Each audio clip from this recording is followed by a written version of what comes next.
Ask not. Good morning, America. This poet has a question for you. Before you answer, think it through. What is your greatest fear, America?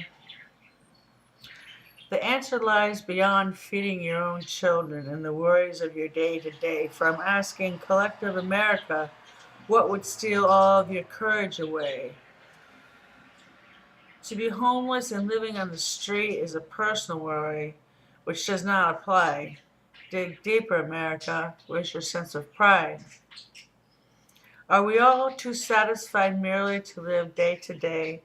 Have we all lost our sense of duty? Does country have no meaning anymore? When you read the paper and watch the news, are you happy that smokers have been discriminated against? Are you a non smoker so this does not bother you? Dig deeper, America. This poet has a question for you. If we could shut down smoking in public to save those who don't smoke the inconvenience, then why can't we shut down all factories? There's some smoke for you. Or allergic reaction to smokers is another complaint. My sinuses have many allergies, and perfume and powder are no saints. Or all the flowers that speckle our hills, they raise havoc on my poor nose too.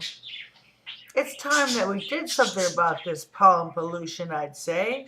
Better pave those hills now before my need for medication raises your insurance rates.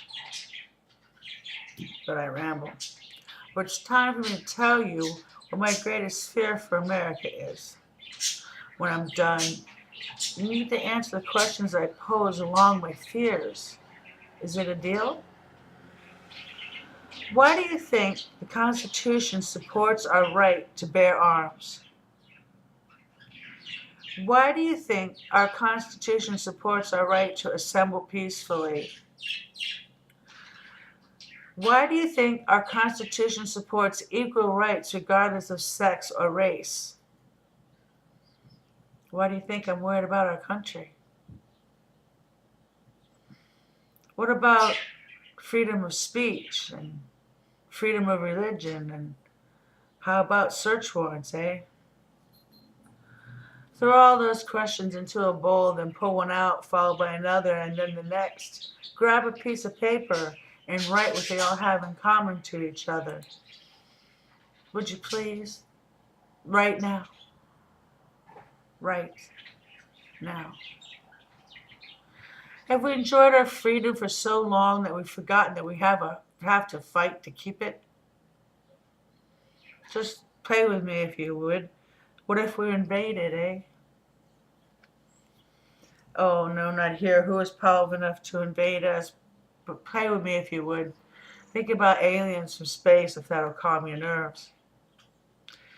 If we take away the right to own guns and those aliens came, do you think they'd run if we just dared them to go away? Wait, there's more. How about George Orwell's 1984? We fought against that vision for quite some time. Why are we so blind to the way commercials and the like are making us compete with each other? I don't wear name brands because they're not good stuff. I just don't have the money to support their advertising. Do you catch my drift? Of course, my son gets the worst of it, for he's an adolescent still braving public school, and let me tell you, America, advertisement is a great tool against our youth. We adults can see beyond the din, but our children can't, my friends.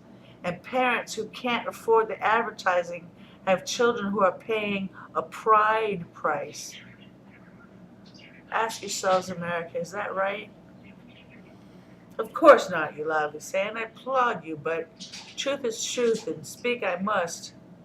Our children are dying, inside, outside, all around, just because there aren't enough Roget's power plays to help them run faster and jump higher. And that right to assemble, I think it's about time to look at this one in a different way. Why do we have to assemble against our federal government to cure our problems? Isn't that like calling home for money when we find ourselves in a financial bind? Why can't we assemble and use our collective talents to devise solutions instead of tearing up our already overtaxed government? Let's not open that can of worms, you advise. Overtaxed government? There are different solutions to their crimes, too. And adding another coal into the fire doesn't help, does it? So, what is my greatest fear, you ask? Tired of hearing me rambling on. My greatest fear is that our youth, our future, will no longer trust one another enough to call a poor person brother, or a smoker sister, or a military person friend. Anti individualism should come to an end. We scream discrimination while we hide behind our various race, then label another dreamer just because your gaze is beyond our space. A person who views the world as one is a communist, not a lover of souls. What are your goals for the world, America? Or are we all too wrapped up with our own personal fears that we can't taste the salt in another country's tears? God is in our Constitution, but we've stripped him from our hearts. Corny but true, the old saying, God is love, so love is in our Constitution. Have we stripped that from our hearts? We could take pride in America while helping Afghanistan. It's all part of the same plan. As long as we keep a helpful goal in mind and not our power is better.